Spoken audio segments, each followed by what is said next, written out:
Welcome to Ball Talk Deep, where we talk deep about ball. It's Andrade and Irwin back at it again.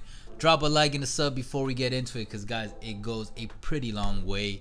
And as always, by the title, you know what this is about. We're switching it up. Usually we do relevant NBA in-season, off-season topics, but we wanted to do something a little fun today, discussing what 2010s teams we think could be, at the very least, challenge the 95-96 Chicago Bulls, which included, as you guys probably know, Michael Jordan, Scottie Pippen, and Dennis Rodman, and of course Phil Jackson coaching this core.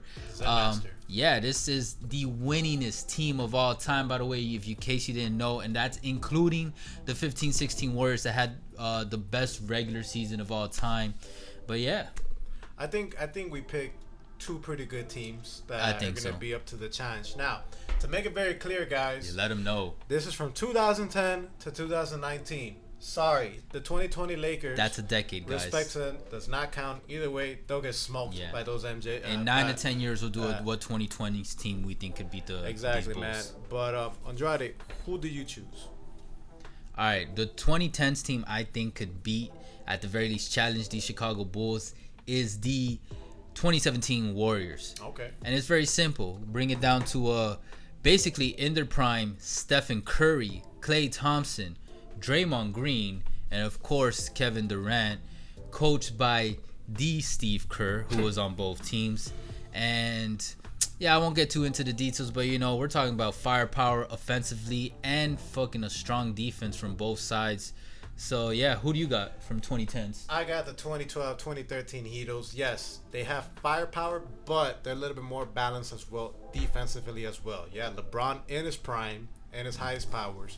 Great LeBron to witness. Still in his prime, D Wade. Still in his prime, Chris Bosh, and they have some shooters out there with Mike Miller, with Ray Allen, and you know they have that heat culture as well. Oh, that's true. Yes, those are two tough teams for these 95-96 Bulls to face, to be honest. Yeah, gotcha, man. But why the Warriors, man? Why do you think they could possibly maybe beat them, bro? All right, guys. Let me take you guys back in time. Woo! We're going back 2 to 3 years, man. What a time. What a time to be alive. What a time to be alive. Pre-COVID, even though the whole NBA era was like pissed the fuck off, but little did we know that was a golden era. Yeah, and I'm gonna be straight up with you. Even though it was only 3 years ago, technically, from 2020, it does feel like at least 5 years ago. You know what I mean? It feels like yesterday. For real, for me, it feels like a while. I guess, I don't know, maybe the pandemic is just getting to my brain. You're getting old. But look, in 2017, this Golden State Warriors team had the best record in the league with 67 to 15. Basically, just 5 losses more than the Chicago Bulls team. Mm-hmm. Number 2 defense in the entire league. Mm-hmm. Number 1 offense in the entire league, which goes to show how great they were playing on both sides of the court. Mm-hmm. Beating teams by an average of 11.6, which is, I think, the best or one of the best points average, whatever, in season. I just stumbled on my words. My bad, guys. In the playoffs, they went 16-1. That's right. This is including the finals. Whole entire postseason, these guys went 16-1. Just one loss. Think about that. And before they got that one loss against the Cavs, they went 15-0, which is the best record so far in the entire postseason for an NBA team to do. That's insane. Just think about that. Shit. They're running everybody over. And although they did not have a regular season MVP that year, they did have a Kevin Durant, a Steph Curry, and a Klay Thompson that were all hitting their strides. Of course, they wouldn't have a regular MVP because, you know, they were still trying to figure out who to go to. They didn't have okay, you're gonna take the lead. You know what I mean? They had to balance everything out in terms of offensively and even defensively. So let's keep that in mind. Now, even though they were figuring shit out, guys, this team had a 30.4 assists per game average for the entire season, which is 5th all-time in NBA history. This goes to show how beautiful their on-court chemistry was, even though it was the first year they were playing together. That was probably one of the most impressive things out of them. Exactly. Honestly, it is. Like, people underrate the fact how smooth Kevin Durant transitioned into this team. And all those rumors he could be hard to play with, he could be hard to work with because of his personality. bullshit. Look how amazing he was able to work this out with this team, which is a lot to say. What maybe we could expect with the Nets this upcoming season. And then on top of that, the dominance that this 17 Warriors had. We're talking about 2017, guys. We're not talking about the 90s. We're not talking about the 80s. We're not talking about the 2000s. You guys know in the 2010s, we had arguably the best set of athletes in the Basketball Association. You know what I mean? And they were kicking ass. They beat teams 3 times by 40 plus points, which is tied for most in NBA history by one team in a whole season. True, but to play devil's advocate, man, come on, man. There was no team in that league at that time that was even remotely close to their level. Of course, yeah, we're comparing 2 all-time great teams. But come on, man. I think it's easier to hit your stride when everything's going well, everything's going rosy. True. It's not gonna be the same thing when they hit the wall against. It's not gonna be I'll the give same you that. thing with MJ's Bulls. These are MJ's Bulls, which the core of this team. When to make it very clear, Andrade, we're talking about Michael Jordan, Scottie Pippen, and the best coach ever in the NBA, in the Zen Master Phil Jackson. Nah, true. Okay, when it comes to that, and they really three-peated already. Yeah, but I was obviously yes. That was after MJ came back. But like these 17 Warriors, they also have a new piece that ended up being part of that core, Dennis Rodman. True. Which actually did work out really well, judging by that first team. What I bring up is 2 things. Okay, don't you think Phil Jackson? You always bring this up. You brought this up with Erik Spoelstra versus Frank Vogel. It's chess, not checkers. True. Don't you think Phil Jackson's gonna find some way, somehow, to slow down the Warriors enough, so the game could be close enough where you're gonna have arguably the best clutch player in the NBA, MJ, to go for the kill. Warriors to be able to win. That's a great point, bro. That's a great point. Look, I'm not blind. Phil Jackson is a superior coach over Steve Kerr out of these two. By far. But Steve Kerr is also a phenomenal coach. In 2017, he had already won a championship. He already lost one, which humbles you too, and can also teach you a bunch of other things. You learn from your failures. That's how you succeed. And I'm not gonna use this point, but let's not forget that this Steve Kerr was on both teams, so he kind of knows some ins and outs. So he might throw that in the chest. Yeah, I know, but he'd be like, "Hey man, Jordan works this way, Pippen works this way. Try to get in his head like this. Okay. Phil's gonna do this. You know what I mean?" But I'm not gonna even use that, because look, he's gonna slow this down. But let me break down how amazing the core 4 for this 2017 Warriors was. Steph Curry averaging 25.3 points per game, 6.6 assists per game, 4.5 rebounds per game. This guy was still rebounding. 47% basically field goal percentage, 41% on an average of 10 3-points per game. That's pretty, bro. 41% from the 3-point range. Then Klay, you got 22 points per game, 3.7 rebounds per game, 2.1 assists per game, on basically 47% field goal average. Then you got Durant, 25 points per game, 4.8 assists per game, on 53% average. One on the defensive end, 1.6 blocks per game, and this is only on 33 minutes per game. So in this 7-game series, because it'll probably go to 7 games, let's be honest, he's gonna get more minutes. Those numbers might inflate, or even if they stay there. And then Draymond, he averaged 10.2 points per game, 7.9, basically 8 rebounds per game, 2 steals per game, 7 assists per game, 1.4 blocks per game, on basically 42% average. In that year, he was the steals championship for the league, top 15 in blocks per game, and the 2017 Defensive Player Game of the Year. So yes, Phil Jackson can obviously slow down these players, figure something else out with the players that he has.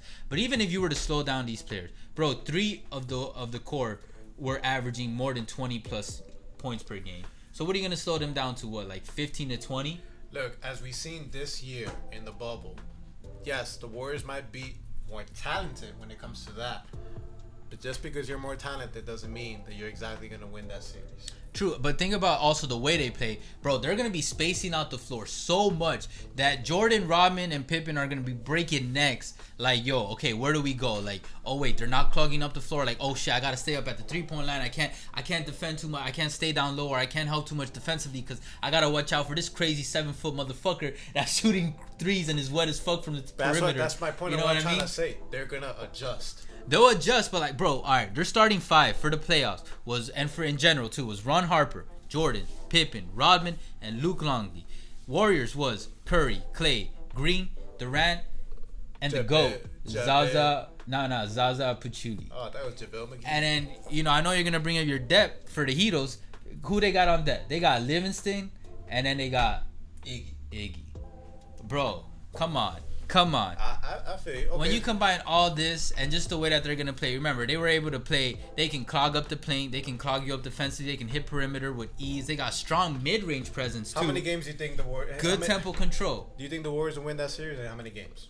Bro, 7 games. It has to go to 7 games. I think either one of our teams, it has to go to 7 games. Fair enough. Look. Yeah. What you got on the Heat? I thought the Warriors. I was gonna pick the Warriors, but hey, you know we us two can't pick. I was gonna say I think we could both agree at least the 17 Warriors would beat the 13 Heatles. My point, what I want to say with the Heatles is the Heatles in that era they went 66 and 16, and in that season I think they had the streak where they won 27 games.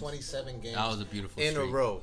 And they did the Harlem Shake midway through that streak, or at some point in that streak. That team showed when the Heat are hitting that stride, as they were in the 27-game winning streak. Thing to witness. Arguably, they could beat any team in the NBA. There's one moment I can bring up that might demolish your entire point with the Heatles, but continue. What, are you talking about the game versus the Cavs? Nah. Or... Everyone always brings this up, but that team got saved from winning that championship by one shot. So that we're talking about a 2013 Spurs, a 2013 Spurs this close to beating that Heatles. So you think that 95-96 Bulls is gonna let it even get to that close? If a 2013 aging Spurs was almost right there to beating them. The same thing could be said, about the Warriors. What? Nah. This one. No, maybe not. But there's always. No, but I'll give it to you because this is a peak LeBron we're talking about. There's always factors, that goes on in the championship that. No, it could be a complete different. No, I agree with you. Good point. I was playing devil's advocate. I give you a good point. But okay, that prime LeBron. Beautiful. Peak. Beautiful thing to witness. Prime LeBron. They had prime Chris Bosh, which the Bulls really don't have that much size. Bosh is gonna give them some problems, and that was when Bosh was already shooting threes already. When it comes to that, he still had in his prime D Wade, obviously coming a little bit. He's getting towards the end of his prime. He was at the end of his prime. At the end. LeBron wasted his prime in 2011. Yeah, for real. They still had a Ray Allen, arguably one of the best shooters. One of the best shooters. Obviously, that top 5. That helped them save. That's made true. The shot. Yes. Against the NBA. By CB's rebound, never forget. Yeah, exactly. And they had some nice rotation players. They had Shane Battier, which he'll be clutch. He was clutch, especially defensively. They had Rashard Lewis, 6'10", 6'11". Yes, he had his little moments.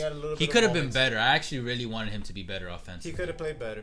They had, Birdman, which he'll do the dirty work. Bro, Birdman versus Rodman would be so fun to watch. That was pretty good. They still had Haslam, playing a little, I'm just kidding. He was still playing. I mean, I feel you. I mean, somewhat. Were you gonna throw in Joel Anthony now too? And shit? Hey, bro, you can't sleep on the warden when it comes to that. One thing I'll tell you, by the way, is that as much I do believe the Warriors have the 17 Warriors have a better chance of beating the 96 Bulls than the 13 Heatles, but I would rather watch the 13 Heatles versus the Bulls than the Warriors. I think that would be more fun to watch. Like Birdman versus Rodman, tell me that shit wouldn't be like that. I don't know. For me, that's just so exciting. Like Birdman, and we're watching these two tattooed crazy motherfuckers with these wild personalities going at it on court. And then Battier, I think he would be the one that would be put on, especially like in clutch moments, on Pippen. I think Battier would put up on Pippen more. Yeah, it'll be LeBron versus MJ, obviously. Yeah, and then Chris Bosh would stick more because Chris Bosh was mobile, but I don't think he would be as mobile to keep up with Pippen. Pippen was basically LeBron 1.0. You know what I mean? LeBron light. Yeah. He was the LeBron before LeBron. Per se, but it should be interesting. When it comes to the Heatles, I think MJ's Bulls can beat them. They'll probably go 7 games as well. But hey, look, guys. Hey, we could come to an agreement that these are going to be very. We wish we can go like on some sort of time machine, maybe in an alternative universe. Yo, it'd be it so already fun happened. to watch. It's some crazy ass shit. Get some AI algorithm to like play off 7-game series with all these like that TV. I don't know if you ever saw that TV show that they would put like samurai versus like ninjas or like different warriors against warriors. You never seen that? Nah. Oh shit! If you guys know about that, leave a comment down below. It was a real ass show. But anyways, guys, look, we appreciate all the love and the hate. You guys already know we're on IG, we're on Twitter, we're on TikTok. Ball Talk Deep, where we talk deep about ball. Yes, sir. We'll catch you guys. We'll catch you guys soon. But for now, later. Take care.